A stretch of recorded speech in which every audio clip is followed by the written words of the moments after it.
মুখ্যমন্ত্রী শুভেন্দু অধিকারীর হুঙ্কার এবং বিজেপির তরফ থেকে বা রাজ্য সরকারের তরফ থেকে যে স্ট্রিক্ট নির্দেশিকা, সেইখানে দাঁড়িয়ে এইবার এরা পালাতে শুরু করেছে। এইবার প্রশ্ন হচ্ছে, যদি তদন্ত হয় যে কাদের সহযোগিতায় তারা এই পারে এলো, কারা শেল্টার দিয়েছিল, কেন শেল্টার দেওয়া হয়েছিল, তাহলে গুরুত্বপূর্ণভাবে একটা চক্রান্তের খোঁজ পাওয়া যাবে, একটা দালাল চক্রের খোঁজ পাওয়া যাবে যারা এই কাজ করতেন তৃণমূলের হয়ে।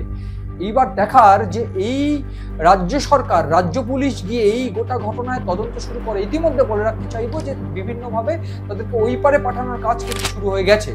তারা হোল্ডিং সেন্টারে থাকবে বা তাদেরকে কিছু লোক তাদেরকে ওই পারে পুশব্যাক করে দেওয়া হবে।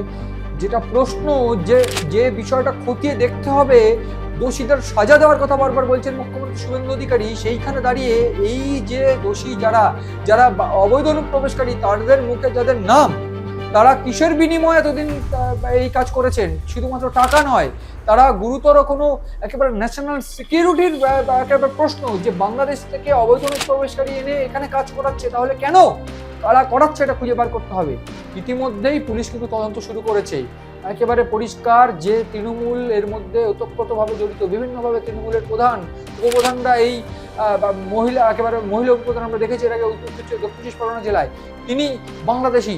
ফলে এই জায়গায় দাঁড়িয়ে এসআইআর এর ফলাফল, এসআইআর এর পর কার্যত বহু নাম বাদ গেছে বাংলাদেশি, একেবারে রোহিঙ্গা বা মুসলিম। ফলে সেই জায়গায় দাঁড়িয়ে অবৈধ অনুপ্রবেশকারী এবং এই রোহিঙ্গা যাদের নাম বাদ গিয়েছে, তারা এবার ওই পারে পালানোর চেষ্টা করছে। এইটাই কিন্তু ভয়ানক গুরুত্বপূর্ণ তথ্য হতে পারে, গুরুত্বপূর্ণ বিষয় হতে পারে এই মুহূর্তে রাজ্য রাজনীতিতে।